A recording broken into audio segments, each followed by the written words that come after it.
Hello and welcome to another video. In today's video, I want to talk about market makers in crypto and how important they are. Now, I know I did a video a while ago with regards to market makers, but I really want to focus on the top 3 market makers in this specific video just to kind of show you what to expect when it comes to these market makers. Again, you shouldn't take this as financial advice. Anything I say is based on my personal opinion only, based on the facts, based on what I've seen happen.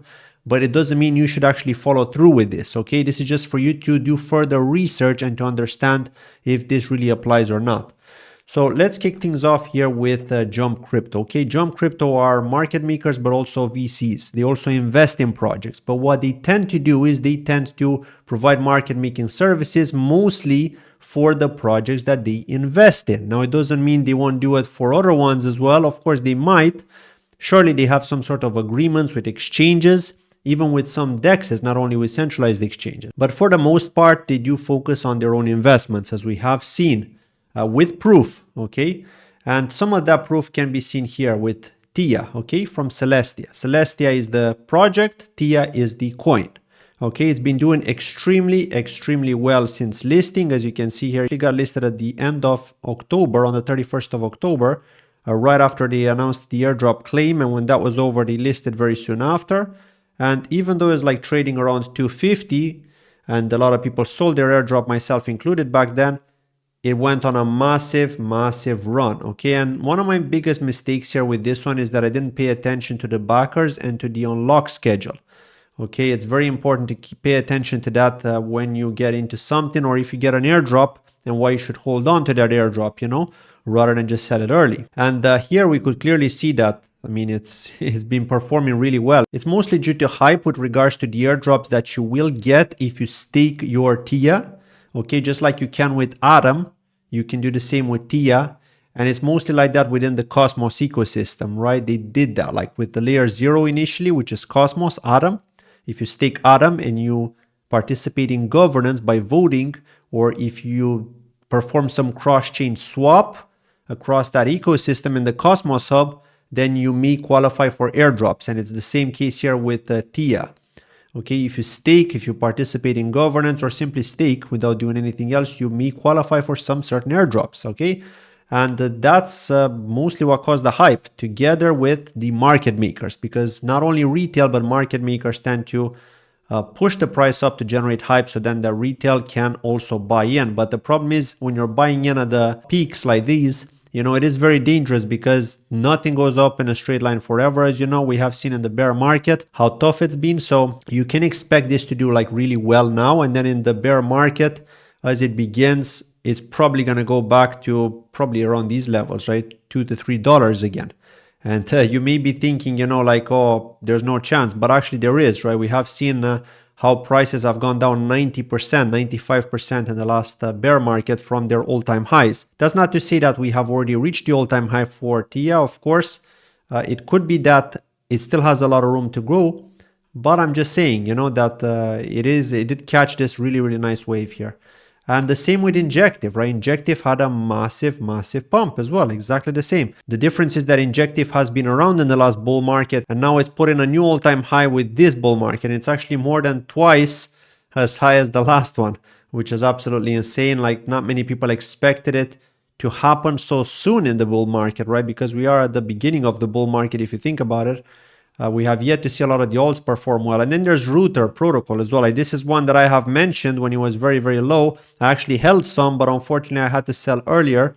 And so I have missed on this massive pump here, which of course I do regret, because I could have made a lot of gains with this one, especially because I had quite a decent sized bag as well. So yeah, it is what it is. You know, you live and learn, and that's the situation that you're in. Now, if we look at Jump Crypto here, they're not very active on X. As you can see here, they haven't posted anything since September 2023 when they last posted. Okay, so they're not very active on X.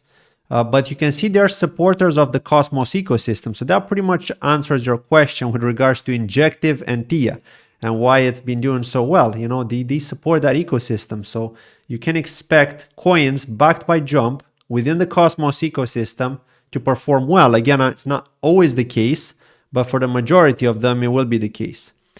And then there's Wintermute as well. Wintermute is another top market maker and also VC. So yeah, most of these market makers are also VCs. I think maybe all of them. But yeah, I mean, Wintermute are more active than Jump.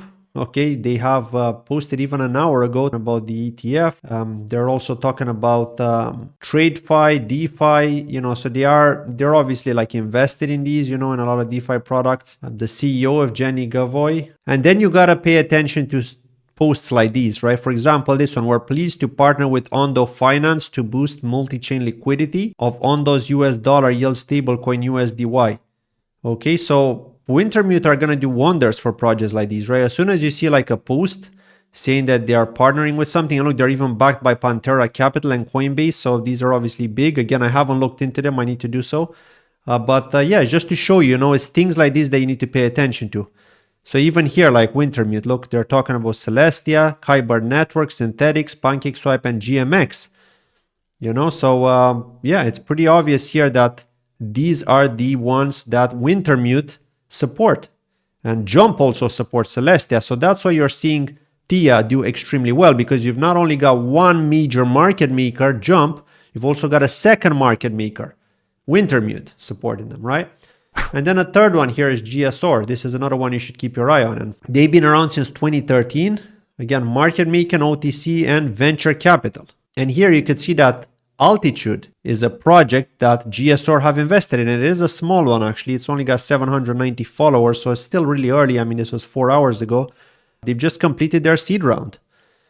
So you got to catch these early. You got to pay attention to these early and follow them, because you never know when they're going to list, and then you might miss the boat. So, that's what I'm personally doing. I'm just scanning for these all the time, taking notes, and then just following up on them. Like the next one on my list is Zeta Markets on Solana, which has both Jump Crypto and Wintermute as VCs and market makers. So you can expect Zeta Markets to probably perform well. I'm saying probably because there are no guarantees, okay?